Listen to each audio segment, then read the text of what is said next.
tādas sokās. Jā. Un man gribētos teikt, ka tā varbūt ir tā, ko kādreiz rakstnieki un zvejnieki sauc par to radīšanas svētlaimi. Radīšanas svētlaimi, jā, tā varētu tiešām. Jā. Un laikam tie darbi ir arī tie, kas visvairāk iedarbojas tādu skatītāju. Nu, es vispār savus darbus vienmēr, kā saka, mākslu uzskatu caur emocijām uz intelektu. Jā. Un bez šaubām tie darbi, kas tā radušies, ir tādā vieglumā, jā, var teikt, tādā, nu, sirds aizrautība. Tie pa lielākai daļā arī skatītājs visvairāk, kā saka. Tie ilgāk apstāties. Jā, tie arī vairāk noteikti viņu saista. Lai gan es domāju, ka var arī mākslē savādāk pieiet, var arī, teiksim, racionālāk attiekties pret mākslu un caur intelektu vai nenonākt pie emocijām. Tā kā ir ļoti dažādi, bet lielākoties jau tomēr emocijas ir pirmās, kas cilvēki pasarās. Nu, paldies!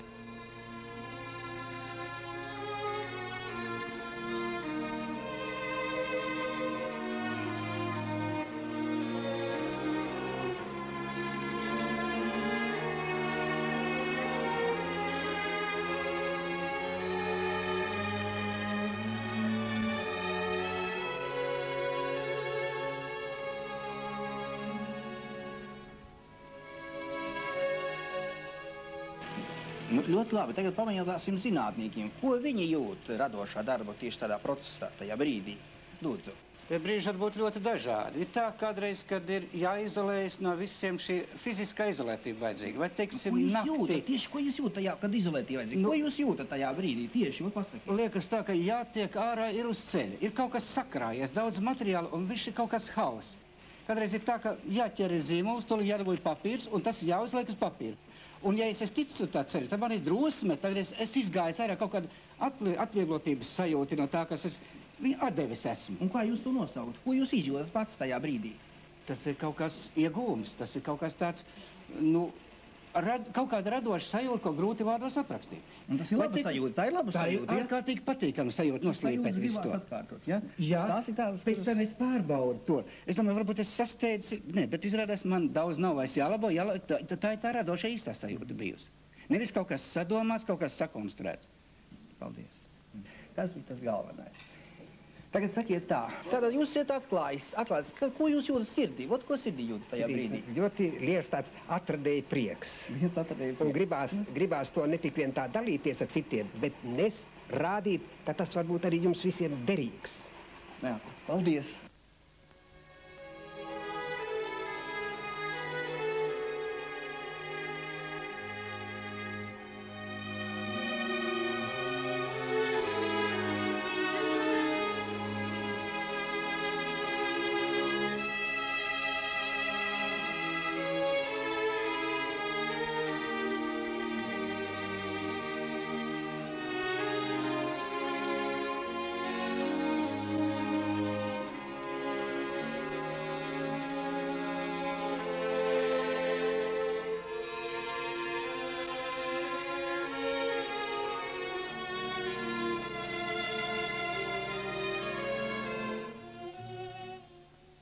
Kāpēc dedz man ceļā mazu uguntiņu? Tā jau nav liesma, tā jau gandrīz dziest.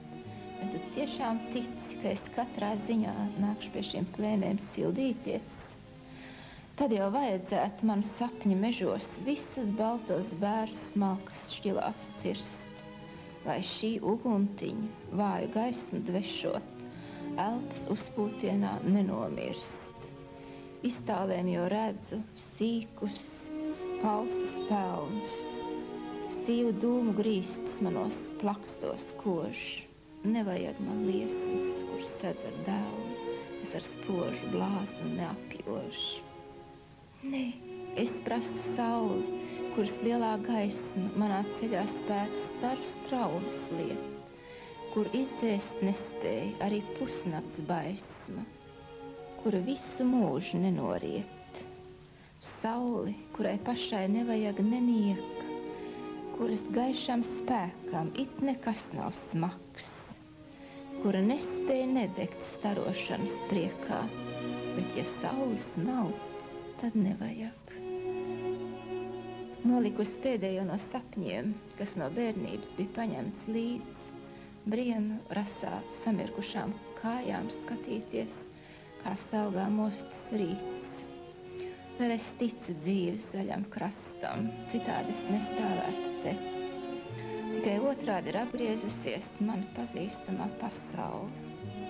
Palikuši tikai stūrakmeņi, bērni, darbs un tēvzemes pliens. Apziņa, ka Lakstīgala birzē nu vairs mani negaidīs neviens. Mīļā dzejniece, mēs esam ieradušies pie jums šodien, lai uzdotu vienu vienīgo jautājumu. Mūsu grupu interesē, kā vārds dzejā ietekmē cilvēkus. Mums interesē šoreiz tieši, kā jūs radiet savu dzeju. Atcerieties kādu brīdi, kad jūs pašu interesantāko, priekš jums vismīļāko dzejoli rakstījāt, ko jūs izjūtāt? Nu, tad, kad man labi veicās rakstīšana, tad es izjūtu, man liekas, te varētu saukt par radīšanas prieku. Parasti, jo tās ir radīšanas mokas. Nu, un... Jo tik gludi jau vienmēr nerakstās, tā jau ir reta reize, ka tā dzejos viegli pašķirās un var bez labojumu uzrakstīt. Bet tās ir tādas jaukas mokas. Šaubām. Viņas dod baudu. Nē, mokas nekad nav jaukas. Bet viņas dod kaut kādu paudījumu, vai tā nav? Vienīgi pēc tam, ja rezultāts kaut cik pašapmierina, tad prieks tomēr ir pēc tam.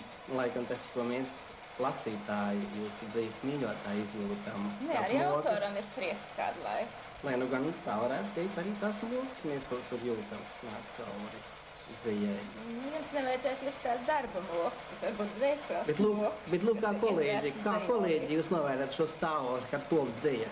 Kā kolēģi, es zinu, tas ir tāds piepacelts stāvoklis. Ja cilvēks ir pārāk kritiski noskaņots pret sevi, ja arī pārāk bēdu nomāks, tad dzeju uzrakstīt nevar. Tad viņš kaut kur nav sevišķi normāls. Kaut kas līdzīgs jau gandrīz tuvu hipnotiskam stāvoklim, bet vēl ne hipnotiskam. Es hipnotisko stāvokli īsti nepazīstu, man grūti par to spriest. Bet aizmirst tās visapkārt esošais.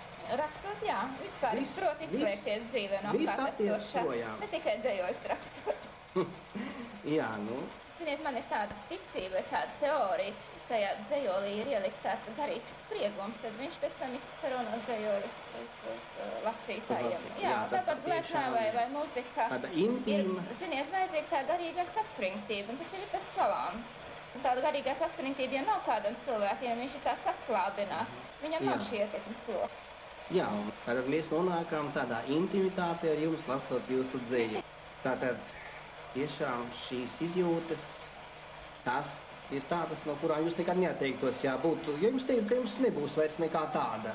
Ja jums atņemt šo iespēju rakstīt, bet ja jums vispār šīs te stāvokļi, tad jūs radat atņemt šo stāvokļi, kur jūs tikko par tās mokas. Es reizēm ilgojos pēc stereotipa darba, kad nevedās rakstīšana.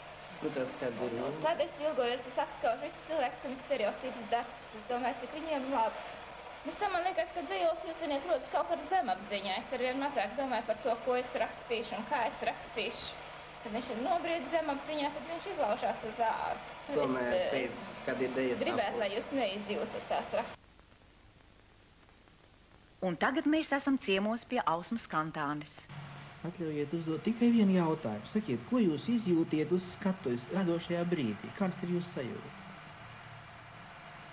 Nezinu, doktor, tās vārdos nav izsakāms. Man liekas, ka vismaz es nevaru atrast tādus, precīzu tādu apzīmējumu, lai izteikt to būtiskāko, kas ar mani iekšēji notiek. Bet tas ir labs? Labs, jā. Labs. Ļoti labs. Un tas, doktor, nerodas vienmēr, katru vakaru un ar katru lomu, ne katru izrādi. Tas notiek, es gandrīz gribētu teikt ratajos brīžos, tomēr stipri retajos, kad ar skatītājiem un, teiksim, ar mani kā radītāju notiek kaut kādas strāvas, kaut kas īpašs, tāds brīdis, kurus pats apzinājās, sajūt. Es apzinājos arī, ka skatītājs to sajūt, un es pati šai brīdī sajūtu. Un tas